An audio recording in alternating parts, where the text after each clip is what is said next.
de la Fundación Habla, quienes, como les comenté al inicio del programa, están realizando un trabajo maravilloso, excepcional, en pro de la prevención del abuso sexual infantil. Es el tema que nosotros hemos tomado como bandera durante esta semana en virtud a la celebración del Día del Niño de este domingo.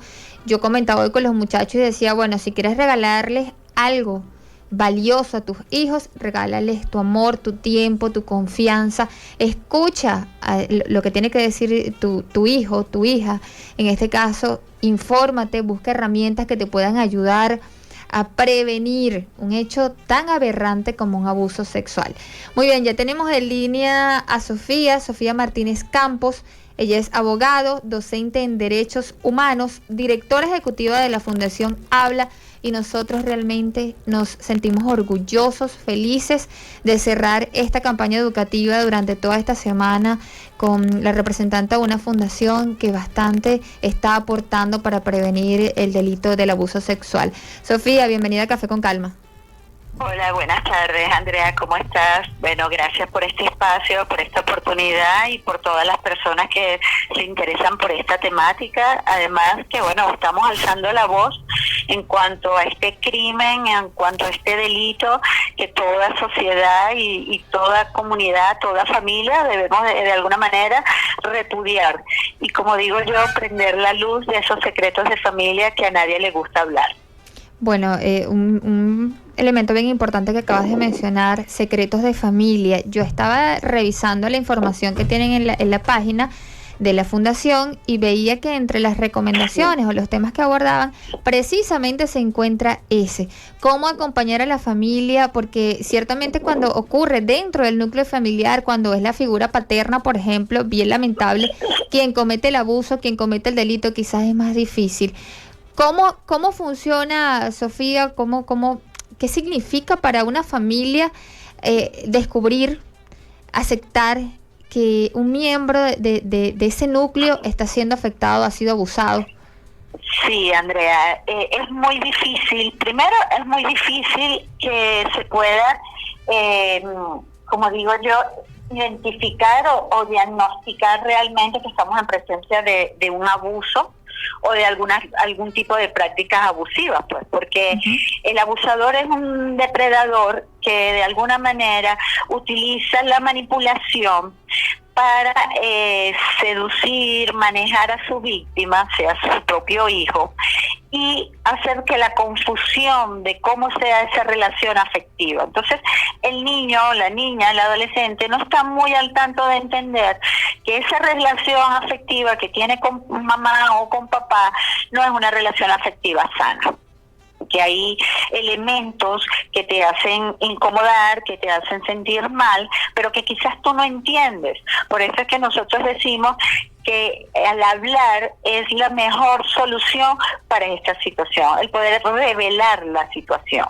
Porque el depredador, el abusador es una persona temerosa, es una persona que moralmente tiene una identidad que no puede ser, ¿sabes?, de alguna manera cuestionable y tachable, y le da mucho miedo ser de alguna manera visto o mal visto ante la sociedad como un depredador sexual. Entonces, la carga de la culpa, del secreto, del miedo, se la da es al niño, al adolescente.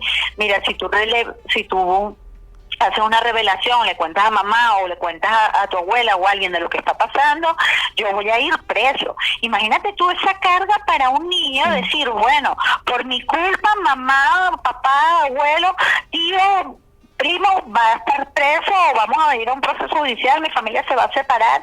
O sea, es complicado, ¿no? Pero cuando en una familia, una persona adulta se da en cuenta en sí que en su casa, en su núcleo familiar hay una condición de abuso, lo primero que debemos hacer es que debemos ser empáticos, escuchar sin juzgar. Primero debemos entender, yo sé que esto es muy difícil porque las primeras reacciones que se dan siempre son reacciones violentas, ¿no? Sí. Pero es muy difícil para un sobreviviente, para una víctima, relatar contar, decir lo que está sucediendo. O por lo menos poder decir, bueno, explíquenme cómo yo efectivamente me relaciono con mi papá de esta manera. Cuando me causa temor, me causa miedo, siento angustia. Entonces, es importante poder entender esa posición de ese niño, que primero es muy difícil que pueda revelarlo. La mayoría de las personas hacen la revelación después de adulta, después que han llegado a un grado de madurez que puedan entender lo que es el abuso y lo que eran relaciones abusivas y que eran víctimas en sí. Por eso es que pasan muchos años, y no es porque al niño o a la niña o al adolescente le gustaba, no, es al contrario, lo arropaba una culpa, un miedo, un temor de que pudiera pasar, ¿no? Segundo, disculpa, Andrea. Segundo, evitar de alguna manera nuestros propios temores, transmitírselos a esa víctima. A veces nosotros propios temores de que, wow, te pasó esto. Bueno, vamos a tratar de que el tiempo lo borre, vamos a ver si no quedaste embarazada, y no vamos realmente al repudio de la denuncia del agresor, de lo que debemos realmente como sociedad evitar, que es el abuso sexual. Bueno, tú estás haciendo la exposición en relación a lo que pasa con la persona que es abusada, con el niño, y yo estoy pensando, Sofía, en el papel de la sociedad, porque también es cierto que si para la familia es difícil afrontar una realidad tan dolorosa como esa, quizás la sociedad o nosotros como sociedad no estamos contribuyendo, porque he visto casos donde la persona que es abusada, el niño que es abusado, entonces sufre las críticas hasta de sus compañeros. ¿Dónde está la figura de madre, el papel de la familia para educar y para enseñar el respeto a quienes pasan por un proceso doloroso como este? Sí, por eso nosotros decimos que hay que capacitar y informar, y Habla tiene una línea de acción que es la comunicación masiva. Primero, esto es un tema muy difícil, y las cosas que a ti no te gustan, tú no estás pendiente de estar conociendo, y lo que tú no conoces, lo que tú no manejas, no lo estás pensando, ¿no? Entonces, realmente la sociedad se hace cómplice, pero un cómplice por no conocer, por no tener el conocimiento real, porque cuando a ti te hablan de abuso sexual infantil, tú dices, bueno, eso es algo que no quiero pensar, algo muy feo, y eso no me pasa a mí. Y resulta ser que sí pasa, lo tenemos más cercano de lo que creemos. Algún amigo, algún familiar, alguna persona cercana a nosotras puede ser víctima de esta condición. ¿Por qué? Porque, bueno, entendamos que los niños, los adolescentes son muy vulnerables, y en nuestra sociedad de alguna manera se ha naturalizado. Por ejemplo, yo en estos días tenía un debate con lo que era lo que es abuso con contacto, sin contacto. Y los comentarios sexualizados es un tipo de abuso, y nosotros estamos como acostumbrados a hacer comentarios sexualizados frente a adolescentes, frente a niños, y no percatarnos que de alguna manera estamos haciéndole algún daño psicoevolutivo a ese niño o a ese adolescente, que tiene que pasar sus etapas de alguna manera en un bienestar, ¿no? Y la sociedad tiene la responsabilidad, por eso decimos que esto es un tema de corresponsabilidad también de todos los adultos. No es que, bueno, como no es un hijo mío, como no es familiar mío, volteo la mirada. No, tenemos que estar pendientes de nuestros propios niños, de la infancia que hace vida en nuestros propios espacios, nuestras comunidades, en nuestros edificios, en nuestras barriadas, en nuestros lugares, donde muchos de los niños están siendo víctimas, los adultos lo sabemos y callamos. Entonces hacemos un secreto cómplice. Porque yo no me quiero meter en problemas. Señores, el que usted pueda de alguna manera levantar el velo del abuso y salvar un niño que sea víctima de las manos de un depredador, ya usted está logrando muchísimo impacto ante la sociedad. Y ese es el llamado, a que le creamos a los niños. Los niños no mienten cuando hablan del abuso. Cuando un niño habla del abuso, la única opción que hay es creerle, porque un niño no puede relatar un hecho que no ha vivido. Puede ser que digan, no, bueno, es que los niños mienten. Sí, bueno, los niños mienten, pero mentiras como digo yo, en su propia fantasía de sueño, pero una mentira de una realidad que solamente existe en las relaciones entre los adultos, a eso hay que ponerle atención. Hay que ponerle atención a los cambios bruscos de la conducta de los niños. Yo siempre digo que, bueno, los padres y las madres conocen muy bien a sus hijos. Y a veces he tenido casos que me dicen, doctora, pero es que en ningún momento yo me di cuenta de alguna manifestación. Uh-huh. Y es cierto, no existen manifestaciones que tú puedas decir son palpables, pero sí hay algún tipo de dibujo sexualizado que el niño pueda realizar, algún tipo de comentario. Cuando tú ves a un niño que tiene una edad y al mismo tiempo le ves como algunas acciones como masturbaciones compulsivas, cuando es una edad que ya debe haber pasado la edad de la exploración, por ejemplo, o del control de esfínteres y retroceso, y comienza a orinarse en la cama, y ya es un niño que puede tener 9, 10 años y controló los esfínteres a los 4 o 5 años. Esas son señales que hay que ponerles atención. Por ejemplo, Sofía, disculpa que te interrumpa, pero en relación a lo que estás comentando, niños que quieren ver las partes íntimas de otros niños o que quieren quitarse la ropa. Exactamente. ¿Por qué? Porque tienen una energía sexual en su cuerpo que ellos no saben cómo canalizarla. Y la mejor manera que ellos la ven cómo canalizarla es de una manera lúdica con otro par. Y es lo que llamamos prácticas abusivas entre pares. Un niño que es víctima de abuso quizás repite los patrones, porque recordamos que los niños se crían bajo esa figura de patrones y de moldearlos en las condiciones. Entonces quizás quieren repetir los patrones que ellos viven o que han visto de un adulto con otros niños. Y se practican eso que llamamos las prácticas abusivas entre pares.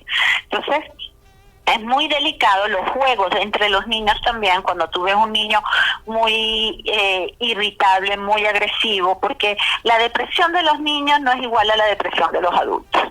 Entonces, cuando hay un niño que tiene cambios de conducta muy fuertes, como te decía, que tiene retrocesos de control de esfínteres, quizás no estamos frente a un abuso, pero hay que poner atención, porque alguna figura puede estar perturbando al niño. Entonces al niño hay que, de alguna manera, crearle esa zona de confort segura, de confianza, de comunicación, de creerle. Así, bueno, nosotros después nos encargaremos de saber si es verdad o es mentira, pero todo lo que el niño diga hay que creerle, respetarle sus gustos, porque a veces queremos que nuestros niños y adolescentes hagan manifestaciones de cariño. Mira, pero dale un abrazo al abuelo, pero dale un beso al tío, pero dale un cariño, un beso de trompa a la tía. O sea, y no respetamos realmente si el niño desea o no desea dar ese tipo de manifestaciones de cariño. Entonces vamos a respetarle a los niños también como esos sujetos de derecho que merecen de alguna manera, oye, respetan mis gustos, respétame como ser humano, respetan mi cuerpo porque mi cuerpo me pertenece, y también ayudarlos a identificar que sus partes íntimas son partes que son igualmente deben ser respetadas, ¿no? Entonces hay una serie de herramientas y tips que bueno, que los padres y todo adulto protector debemos de conocer para eso, para proteger la infancia, que es lo más hermoso y el recurso más bello que puede tener un país, ¿no? Que son los niños. Entonces, en estos momentos que estamos en condición de cuarentena, de confinamiento, donde hacen más vida aún los niños, con adultos y en sus círculos más cercanos, que es normalmente donde se ve la mayor incidencia donde hace vida el abusador, es donde debemos de prender las alertas, al igual que los sistemas digitales que se están utilizando para todo lo que tiene que ver con la estructura académica de estudio. Sofía, cuando son muy vulnerables. Cuando los padres comparten la habitación con los hijos, y justamente tú acabas de tocar el tema de la pandemia, de la cuarentena, que de una forma u otra nos obliga a estar más tiempo en casa, ¿qué implicación tiene para la sexualidad de ese niño? Que puede ser que al momento de compartir la habitación con el padre, aunque apague la luz, el niño pueda percibir que están teniendo relaciones sexuales. Es un tipo de abuso, es un tipo de abuso sexual que marca al niño y al futuro adulto. ¿Por qué? Porque el exhibicionismo también es un tipo de traza y marca como episodio abusivo al niño. Nosotros como adultos somos los responsables de lo que le transmitimos a los niños. Nosotros pensamos a veces que lo que vemos bien y es natural lo debemos aceptar como sociedad, pero eso es antinatura. Yo siempre digo que la naturaleza y la evolución y la sociedad humana siempre van mejorando, van siempre progresando, ¿no? Entonces anteriormente estaba permitido el canibalismo y bueno, me provoca comerme una pierna, bueno, vamos a comernos una pierna entre un grupo como si fuera una parrilla, pero hoy día tú no puedes hacer el canibalismo. Entonces son esas prácticas vergonzosas de la sociedad que debemos de radicalizar y no más bien naturalizarlas, porque fíjate que la cifra nos dice que anualmente son más de 220 millones de niños que son abusados en el mundo por cualquiera de los tipos de expresiones que abuso que hay, explotación, pornografía. Entonces tú dices, wow, eso es una cantidad bien interesante de densidad poblacional que es a la altura de un país entero de niños abusados, que luego vienen las consecuencias cuando la persona es adulta. A largo plazo tenemos consecuencias muy importantes a largo plazo, como son depresiones, como son el indicio al suicidio, como son problemas de relaciones y fobias sexuales y alteraciones en las relaciones afectivas y de parejas, una baja autoestima. De hecho, hay estudios que dicen que después de los 50 años, esas personas que comienzan a tener sintomatologías crónicas, que bueno, me duele aquí, y hacen todos los estudios y aún no saben ni por qué tiene esa condición, resulta ser que esa situación proviene quizás de trazas de abuso en su infancia, en su niñez, que los marcaron y que no fueron realmente trabajadas en su momento o con un profesional especializado. Entonces, creo importante, muchas veces el mismo cerebro trata de bloquear el efecto que le puede causar un trauma.